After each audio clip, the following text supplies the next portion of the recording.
Welcome to Stories from the Shadows, haunted tales from the golden age of ghost stories and supernatural fiction. I'm Mardell, reading Brood of the Witch Queen by Sax Rohmer. Chapter 26, The Ivory Hand.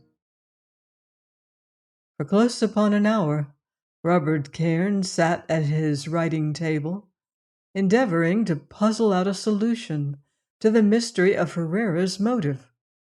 His reflections served only to confuse his mind.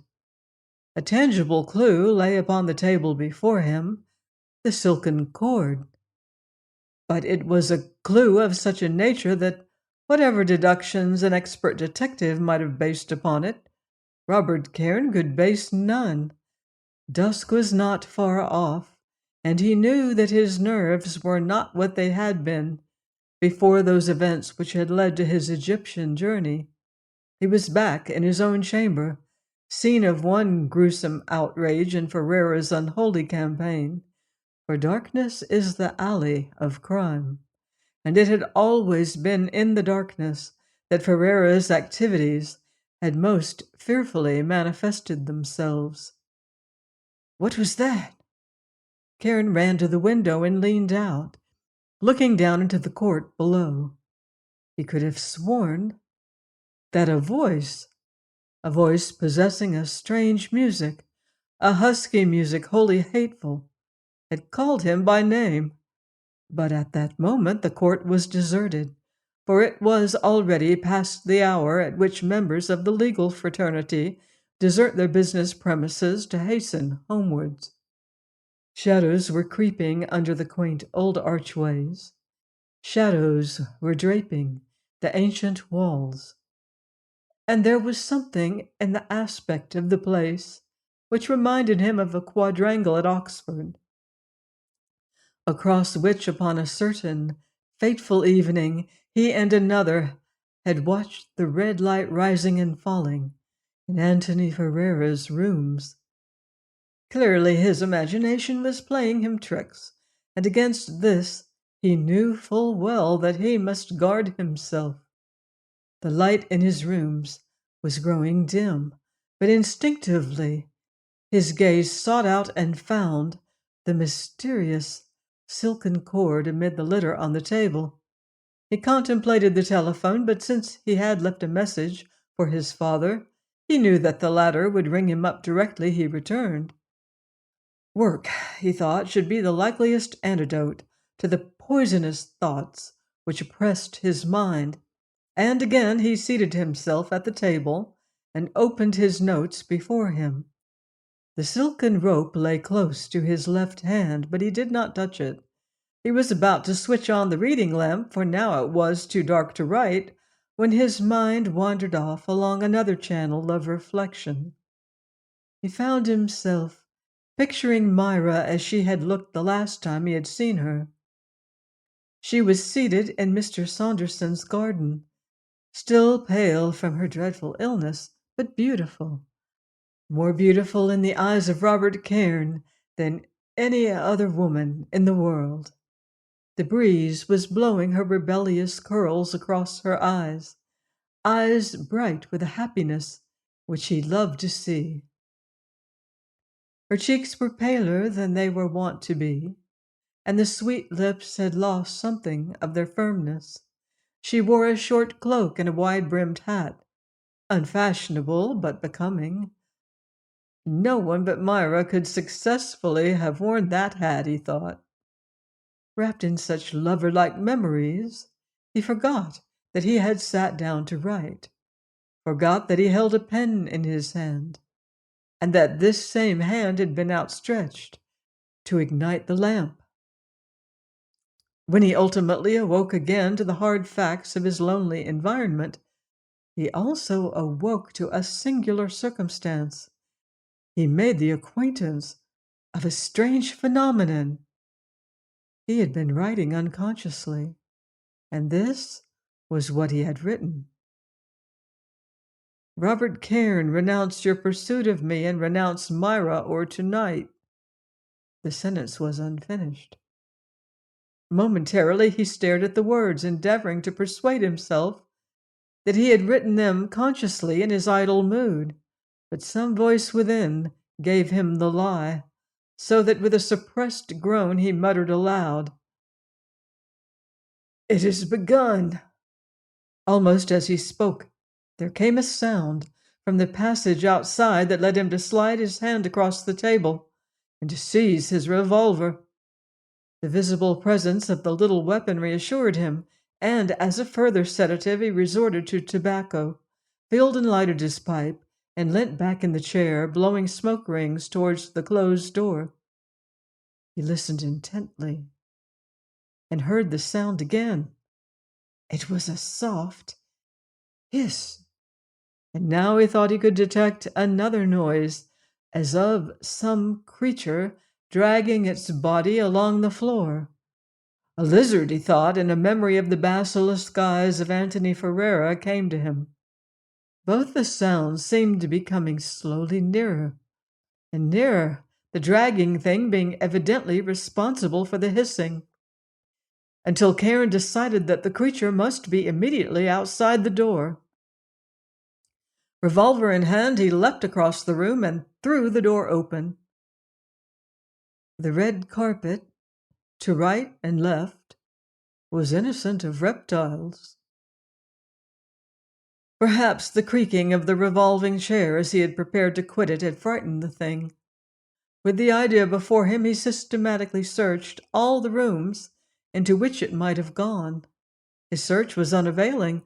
The mysterious reptile was not to be found. Returning again to the study, he seated himself behind the table facing the door, which he left ajar. 10 minutes passed in silence, only broken by the dim murmur of the distant traffic. He had almost persuaded himself that his imagination, quickened by the atmosphere of mystery and horror wherein he had recently moved, was responsible for the hiss, when a new sound came to confute his reasoning. The people occupying the chambers below were moving about so that their footsteps were faintly audible. But above these dim footsteps, a rustling, vague and definite, demonstrated itself. As in the case of the hiss, it proceeded from the passage. A light burnt inside the outer door, and this, as Cairn knew, must cast a shadow before any thing or person approaching the room. Shh came like the rustle of light draperies. The nervous suspense was almost unbearable. He waited. What was creeping slowly, cautiously, towards the open door? Cairn toyed with the trigger of his revolver. The arts of the West shall try conclusions with those of the East, he said. A shadow. Inch upon inch it grew, creeping across the door until it covered all the threshold visible. Someone was about to appear. He raised the revolver. The shadow moved along. Cairn saw the tail of it creep past the door until no shadow was there. The shadow had come and gone, but there was no substance. I'm going mad. The words forced themselves to his lips.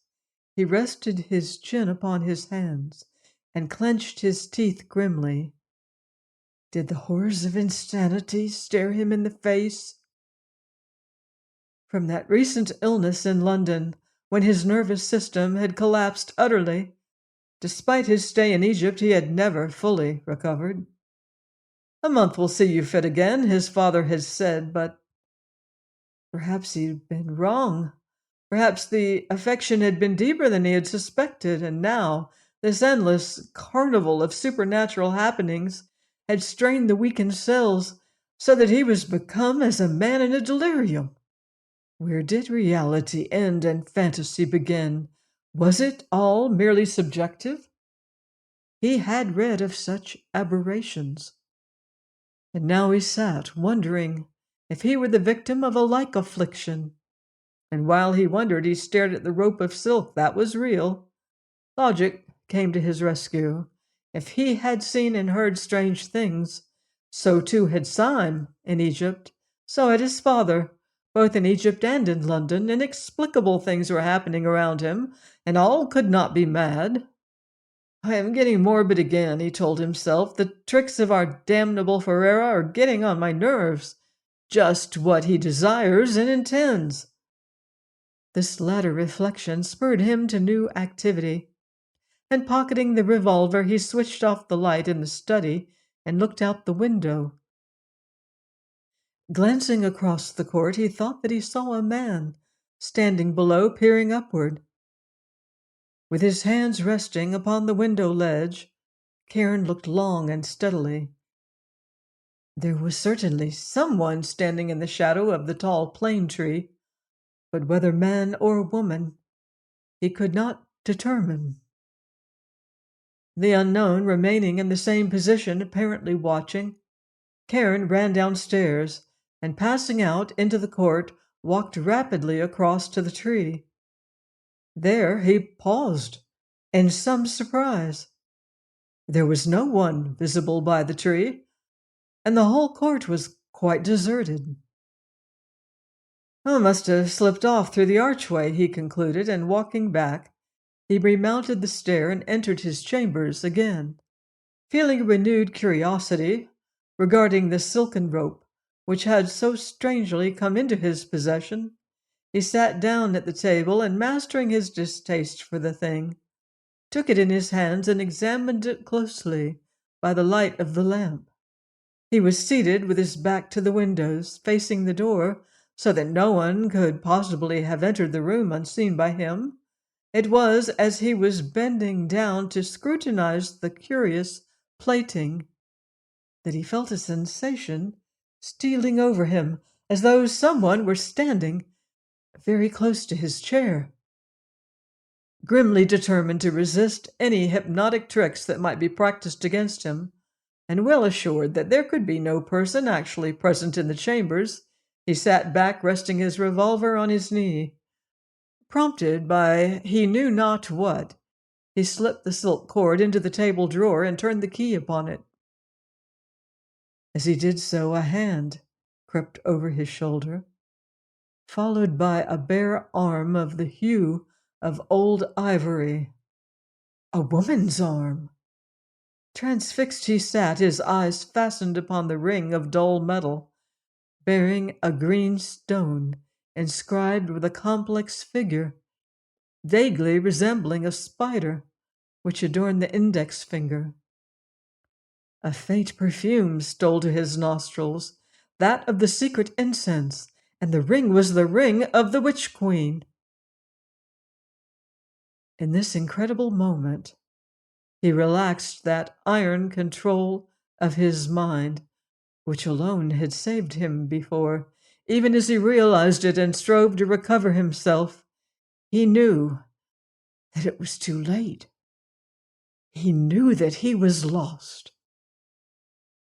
Gloom, blackness, unrelieved by any speck of light, murmuring subdued all around, the murmuring of a concourse of people. The darkness was odorous with a heavy perfume. A voice came, followed by complete silence. Again the voice sounded, chanting sweetly. A response followed in deep male voices. The response was taken up all around. At what time a tiny speck grew in the gloom and grew until it took form, and out of the darkness the shape of a white-robed woman appeared, high up, far away. Wherever the ray that illumined her figure emanated from, it did not perceptibly dispel the Stygian gloom all about her. She was bathed in dazzling light, but framed in impenetrable darkness. Her dull gold hair was encircled by a band of white metal like silver, bearing in front a round burnished disk that shone like a miner's sun. Above the disk projected an ornament having the shape of a spider. The intense light picked out every detail vividly. Neck and shoulders were bare, and the gleaming ivory arms were uplifted. The long, slender fingers held aloft a golden casket covered with dim figures, almost undiscernible at that distance. A glittering zone of this same white metal confined the snowy draperies. Her bare feet peeped out from beneath the flowing robe. Above, below, and around her was Memphian darkness. Silence. The perfume was stifling.